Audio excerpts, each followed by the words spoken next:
sinasabi sa mami? Hindi ka nag-uusap? Seryoso? Wala nga sinasabi.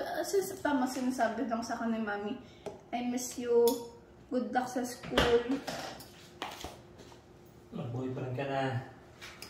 Tapos kausap ko si mami nung isang araw. Tapos sinani, wala, yun na yun. Oo nga. Ano nga? Hindi ko alam kung paano maite-take eh.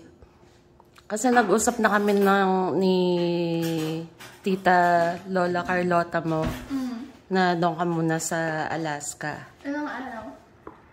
May school ako? Like for this school year. Kasi hindi talaga kaya dito na ano. Yung cost of ano. Teka lang. Charot lang! Nanonood tayo ng Blackpink! Nanonood tayo ng Blackpink! Yun na yung Christmas gift ko sa'yo. Tanga! Alaska.